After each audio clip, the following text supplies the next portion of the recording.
All right. Let's get the episode 0 recorded. It is currently 4:40 a.m. in the morning in the new year, in the 2026, and I am sitting down to record the episode 0. I felt like the episode 0 was important because we had glossed over all of the actual Super Dungeon rules and mechanics because we never recorded session 0.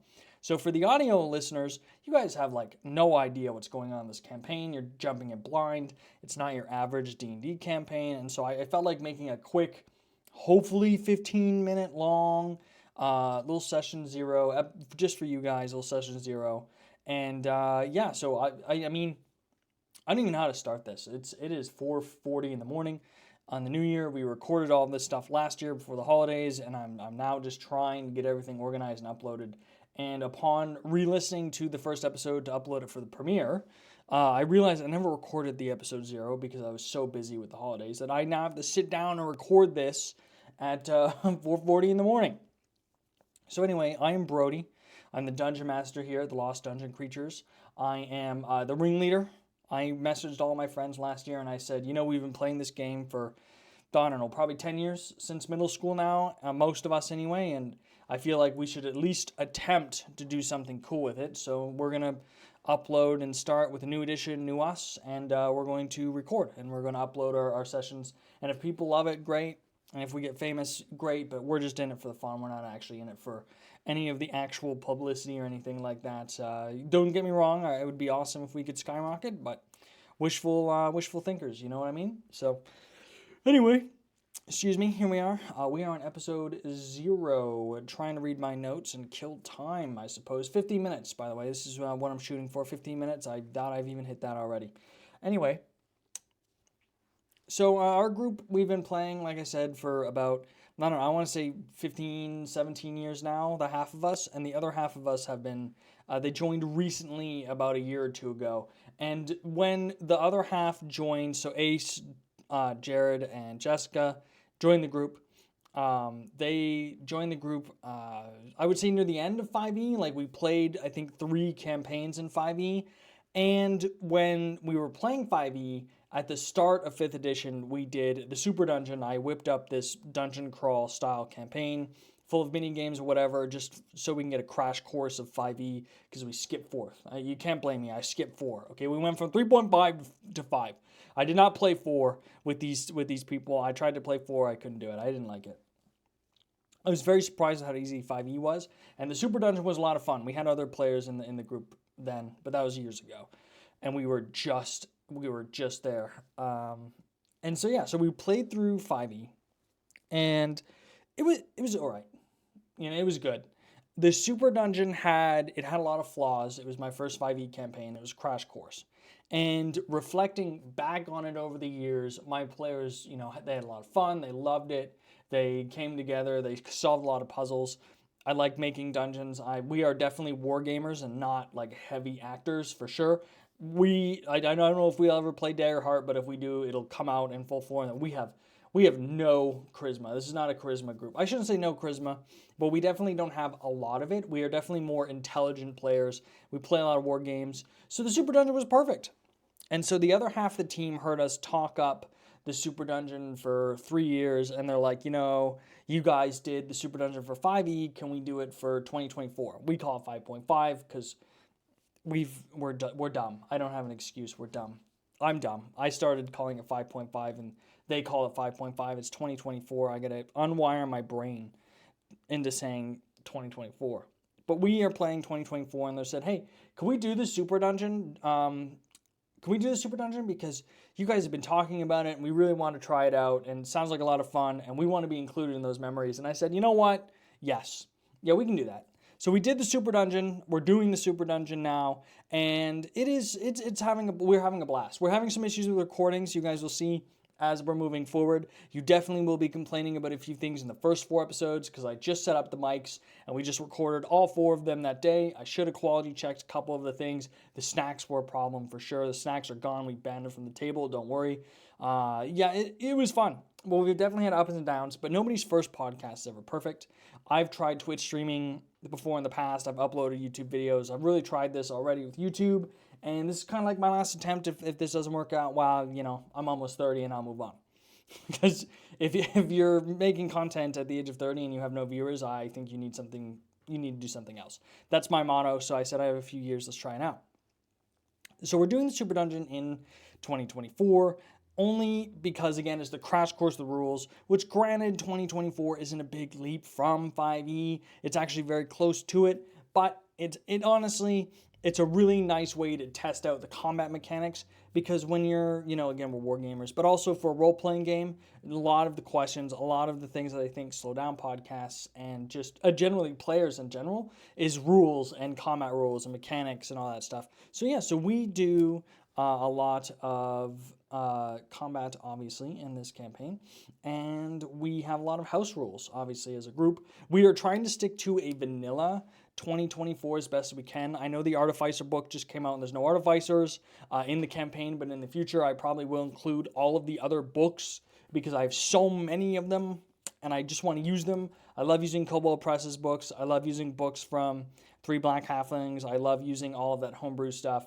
And honestly, my players love it too. They love seeing and fighting crazy monsters and doing things like that because, again, they're wargamers. So yeah, so you will probably see some homebrew stuff. I think the only homebrew we're going to have is items, because there's definitely going to be some items for the story that are important. And I think we're also going to see some stat blocks that I've custom made myself or I've taken from older editions and brought them into the dungeon, because I do have to fill a ton of dungeons with monsters, and it is going to get a little repetitive eventually. I will say I do like the 2024 monsters, but,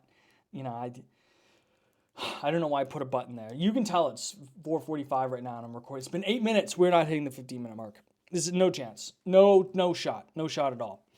So the Super Dungeon is a massive dungeon crawl. It takes place canonically in the Spelljammer's campaign setting, although it doesn't really use a lot of the Spelljammer's books or lore or maps or ships. I just said it's in space, so it's in Spelljammer's. There you go. Because, the Pantheon and all that is important. All the players are from different worlds, so they think they're from different worlds. I'm not going to lie to you. For the Super Dungeon, for their backstory, I did not ask them to go into extreme details about their worlds, only because I cared more about their characters and them creating the characters and then learning 2024 than I did the worlds.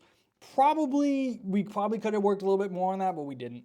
Only because, again, I didn't want to overwhelm them. This is a new edition. Some of my players are still learning D&D a little bit, and they're not like professionals. They haven't been playing for 17 years like I have, so I took it a step back and said, okay, I can't have my cake and eat it too. We're just going to play the Super Dungeon, and they're going to make characters for the Super Dungeon. But I'm not going to lie to you, their backstories are killer. They actually did a really good job. So we're in the Super Dungeon. It's in space. The Grand Wizard Elton is the person generating all of this stuff using his spell, Elton's magical hallucinatory terrain, which I'm not going to go into any detail about him or his spells because he is a character in the story and I don't want to spoil anything. Some of the players already know. You might actually already caught on to some of the spoilers. I really wish they wouldn't do spoilers mid-roleplay, but sometimes I can't help it. I'm going to do my best to edit those parts out, but you never know. They're just really excited to be playing this. And again, they've been talking about it for years, so I can't really get mad at my players for talking about something they love because this is a campaign in 5e that they loved. Actually, I don't think they would be playing D&D if we didn't do this. I'm not going to lie. I don't think they would be playing Dungeons & Dragons at all if we did that. And I don't think I would have a group to make this channel with. So there you go. So the Super Dungeon is this dungeon crawl full of mini games and special rules and monsters and unique combats and obviously roleplay. And yes, there's a story. As a matter of fact, there's the main story that the players have, which is them beating the Super Dungeon, defeating the other 5 teams in the game show. And then there's a secret story. And the secret story starts to reveal itself very slowly over time. For the players, I've written ciphers on the maps, see if they catch on because I hand draw on the maps. For you guys, the audio listeners, you're going to hear secrets in the episode, or you're going to see them in the description down below. However, I will admit I can't put links into the description because Google will not verify my account because I have not uploaded any videos. So I don't know how I'm going to upload images for the secrets. So the secrets at the start might be slowly released, but as we continue to play, for you guys, the audio listeners, there'll be more. We will have a subreddit for all of that stuff. It will be titled The Lost Dungeon Creatures, and there will be a pinned post where you can discuss all of the secrets and everything that you hear, whether it's the ciphers or anything like that, that you guys hear or see in the description or whatever. So maybe it'll be a hidden link or an unlisted video in the description. I'm fiddling with my pen. Sorry if that's been catching up on the microphone. And all of that will be uploaded, and you guys can communicate and do that. That's for you guys to figure out. Your guys' secret story that is being revealed is different from what the players are going to reveal. So you're going to listen to and experience the players.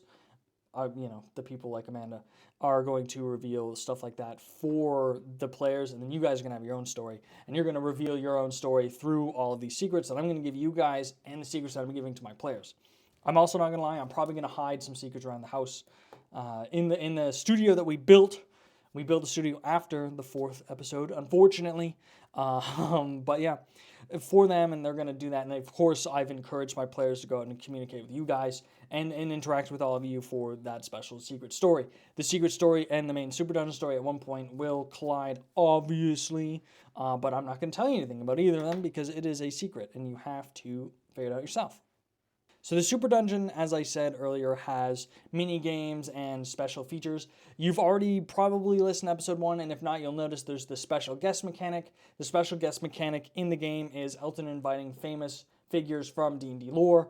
Great example, the first level is Volo. And Volo shows up, and when they show up, they choose a champion for each party that's currently in the game. The champions are mini-bosses. They have a special mechanic and special subclass features that get added to their stat block, of course, with the greater rewards of experience and the remnants that they drop. The remnants are a special form of currency that the players can use to spend on things in the town, which is called the Ring. They use those remnants for things like cursing other parties, removing curses that a party may have placed on them, doing things like buying special artifacts, tomes, legendary items, and other things like that. This also will play in the story, and you guys will see that as it unfolds. But basically, the champions, which are picked by the special guest, are these mini-bosses that are wandering around. Elton has 5 champions. He picks champions for everybody else. And he goes, these are the ones I picked because I think they're fun or whatever. And then he puts them in the dungeon because he makes the dungeon, obviously. He is literally the dungeon master in this story. So he just throws them in there. And then the parties get to play a game of roll that dice. And they get to roll on a percentile. And they get their own, they kind of choose their own demise and pick their own champion without knowing what class they picked. There's like 40 classes. I have an entire table. You guys will see that, I think, I don't want to spoil it, but there will be an episode where you meet the champion, and it is a champion of fire, and I won't go into any more details other than that. Speaking of which, there's 5 teams. The red team, the white team, the blue team, the green team, and the black team. There's a train. There's a train outside, and I think that's getting picked up on, but we're going to keep going with it. I'm sorry if I don't know how annoying that is, but we have to keep going because I do not have time to re-record this. You're also going to hear vehicles go by, I've noticed in the recording. I live in a very heavy trafficked area in town, and I literally live next to an auto body shop, so I hear vehicles all the time, and I've toned them out. I've toned out all of these vehicle sounds from my brain, and I work in an auto body shop. So literally hearing cars drive by is like my white noise machine. I'm used to it. So I'm sorry if that's in the audio too. We got to work on that. The audio gain is going to be something that we have to fight with, and I'm going to buy microphone stands soon because god damn it, my players are barbarians, and they all the time, every day, just consistently going. They're not even throwing stuff around. I don't know how the microphones are picking up on that in the first episode, but damn, is that annoying. Where was I? Oh, teams, right. There's the red, white, black, blue, and green team. Obviously, the colors of chromatic dragons. It's D&D, of course. And so these 4 other teams are homebrew teams that I've made of custom characters that are intended to challenge the party, either be companions in the dungeon or challenge the party and be rivals. Whatever they decide to do with these parties is entirely up to them. They could choose to kill them and get rid of them, or they can choose to team up with them for time being. They can make alliances. They could not have alliances. They could kill people. It doesn't matter. The point is, it does matter. I don't know why I said that. Am I rambling now because I'm trying to take up space? That train threw off my groove? Yes, it did. The teams are rivals for the party to go up against and do things with. The teams may serve a purpose in the secrets. I'm not going to say whether or not they do. Maybe I'm lying to you right now. You don't know. You have no idea. But the point is that these teams are just a bunch of NPC rivals that I've made using a rival system that I really like. I kind of homebrewed it a little bit. I know I said no homebrew, but you have to have some homebrew in a campaign. And the last thing that I'd like to talk about is the curses. Your party can curse things or be cursed or do any of that stuff in in the game. I have a table of curses. The curses are mean. They're not fun. They're going to be hysterical to listen to, but as soon as you realize that the players have to go through a mega dungeon being cursed in this way, it's getting old real quick. And they have these resources called star points. Star points, you get 3 of them. There are ways of getting star points back in the dungeon. I'm not going to tell you how yet, but there are ways of getting them back. And these star points are used to basically revivify the dead, remove a curse, skip a dungeon level. You know, if you're in a bad situation, you feel like you're going to TPK, you can just go get out of there with using the star points. Of course, these are canonically just Elton casting the wish spell. That's basically what it is. Anyway, so there's star points that help you with the curse as well, or if you do manage to complete the dungeon with the curse, you can just go to the store and spend the remnants to remove the curse from the party and just go on from there. With that said, speaking of dungeons and all of the curses and the fun stuff, I've hand drawn all the maps, as I've already mentioned. I've taken the time to actually sit down and hand draw. There's another train, oh my god. Why is there so many trains at 5 in the morning? I've taken the time to hand draw all of the Super Dungeon maps here in my house. I'm using large paper I buy at Staples, and I'm just hand drawing the maps and measuring it out. And the players loved it. Loved it. Past tense, current tense, they love it. They think it's super fun to be able to engage with. I will say hindsight is 50-50 for me. 50 I see it, 50 I don't. And honestly, I probably should have realized that by giving my players a map, they aren't going to be using theater of the mind, so they're not role-playing a lot of their actions for you, the audio listeners. So we have taken the time as a group to decide, hey, can we just enunciate more? So just give us time. We're going to enunciate more of our moves. Again, first time recording. I'm the only one who ever actually did anything like live streaming seriously. So a lot of these guys this is out of their comfort zone and they're picking it up. Just give us time, please. And again, I love feedback. It's super great for engagement. So go ahead and tell us what we did wrong. I love it. But yeah, so I'm hand drawing all the maps. And I'm putting in secrets and I'm doing all this stuff and I'm creating puzzles. I literally have like 10 books on puzzles. I am a D&D fanatic. I have so many books in my house, it's ridiculous. I have so many little books that probably don't really serve a greater purpose to me that I've read that I think are bad. And I've wasted money on books that I think are just absolute garbage. But I've also bought a lot of books that I think are really good. Again, I'll shout out to Three Black Halflings. They make really good books. And they also co-write a lot of really good books. They did a great books on Trap, actually. Traps and Puzzles. Oh, man, they're just, that's so good. It's so good. Of course, we're using 2024 rules. I wrote the Super Dungeon. We did our episode 0 before the Player's Handbook came out, and there were some things that I was not aware of in the Player's Handbook because I didn't read any of the beta testing. I probably should have engaged in that more. Unfortunately, you guys, I'm not gonna lie, we do have some house rules that we had made up before 2024 came in. And there are a couple house rules that I will probably be tossing out the window once this campaign is done. I think my group is also in agreement that there might be a couple house rules that we're tossing out the window because they're kind of inadequate. They don't really work very well in 2024. And I will tell you right now what my house rules are because I love house rules and I think there are certain rules that groups have. I've been seeing a lot of TikTok videos about people talking about their custom house rules, and there's a couple on my list that I don't think people have been talking about. So I want to talk about a couple of my house rules that people don't know in advance. For our critical hits, we do the max weapon die, just the max die and then the roll. So like, let's say you're using the greatsword, like our good paladin Marlos. When he crits with the greatsword, he gets 2d6 max, so it's 12. Then he rolls.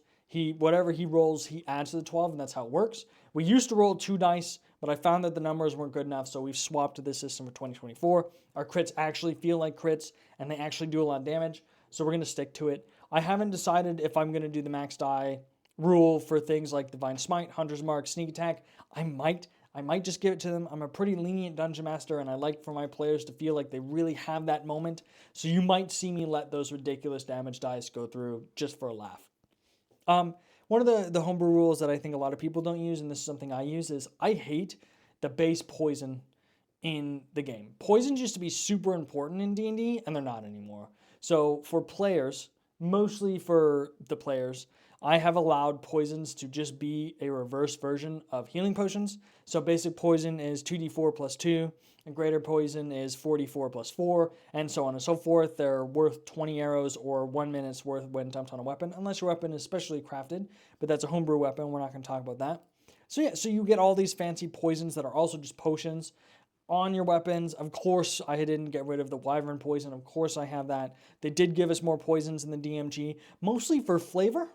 There's not really a lot of like big damage poisons. There's like sleeping poison and there's paralysis poison, and I'm like, this is cool, but I don't give a fuck about any of these. I just want to do damage. My rogue wants to dump poison on his dagger to do extra damage. So we just have a homebrew rule for poisons or just healing potions because you just make them more useful, right? Another reason to just give your players poisons. And yeah, I know they go, well, it's too broken, but they also spent like 1,000 gold on a superior potion to do whatever the amount of dice that is in damage. I mean, come on.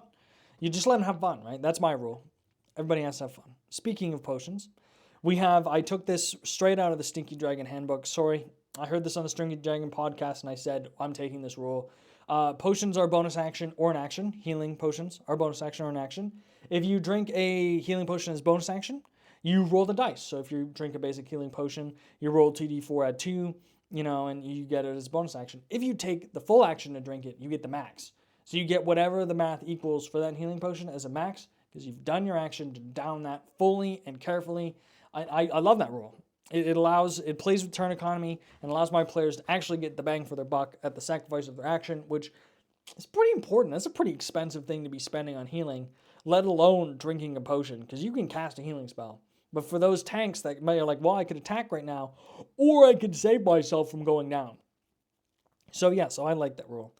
We use the flank as advantage. I know a lot of people do +2. I like giving my players advantage. Again, I'm a fun DM. I like my players to feel powerful and strong. We're war gamers.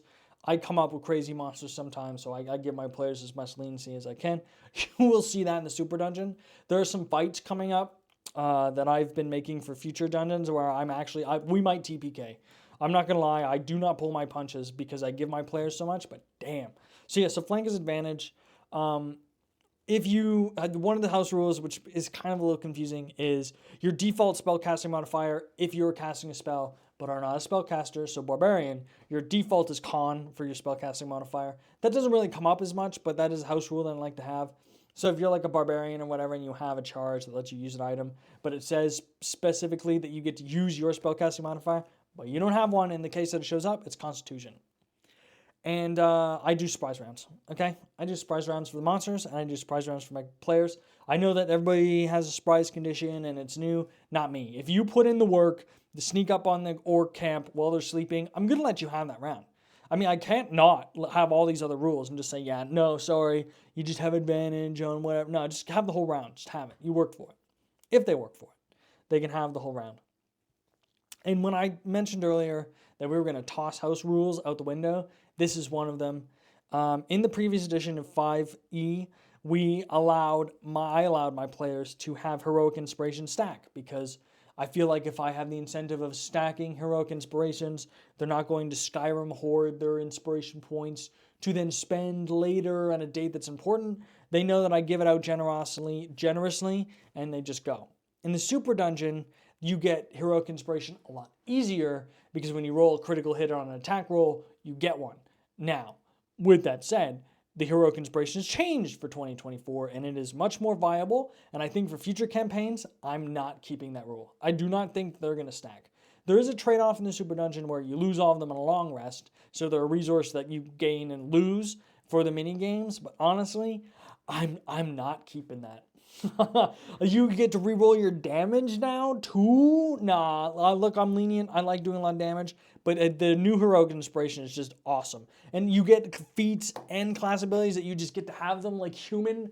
And there's a bard feat now, musician or inspiring leader. Like, get out of here! I'm not letting you stack that. That's not a thing. So I think that rule is going to get tossed. But I told all my players that we're going to keep all the house rules for the new edition just to see how they work. So they're going to keep it, but I think the general agreement around the table is that we're going to toss the house rule for keeping the hero inspiration. And honestly, I might change the flank too. I'm not sure, but surprise and all that stays. It all stays.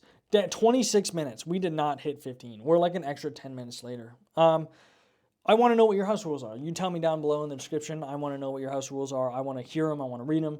Let me know what you guys think about my house rules. If you like them or you don't like them, especially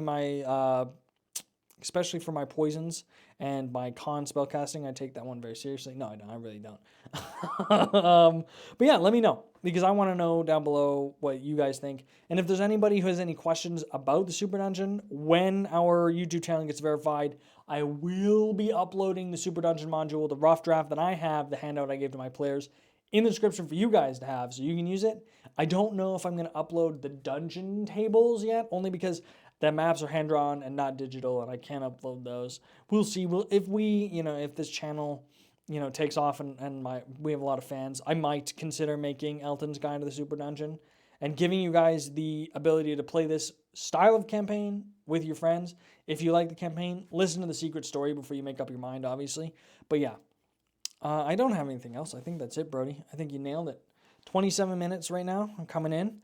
Oh, wow. I miss anything? I'm just looking at my notes. I don't think I did. There's the ring, which is the town, but I don't want to get into that because that might be a little bit of a spoiler thing. And I want the town to be, a big surprise for most of you. No, I think that's it. All right. Well, thank you very much for listening to the episode 0 here, just for you guys. I hope you liked it. Please let me know down below again what you think of the house rules. Excuse me. No train, but now I have gas. Awesome. Let me know. Please like, comment, subscribe. Go to the Spotify, upload. Give me a 5-star rating on Spotify or 1-star rating. I don't care. Any rating works. Any rating is fine with us right now because we're brand new to the whole, series and doing this on YouTube. We're all just hungry. Wow, what a terrible ending. This is an awful way to end it. Nobody's going to subscribe to this channel if you're going to end things like this, Brody. Come on.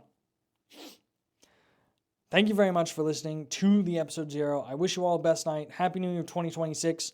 And we're starting off strong in 2026, I think. So yeah, I'm very excited for what this channel is going to do. And I hope all of you are here and are ready for whatever this becomes, because I hope it becomes at least something.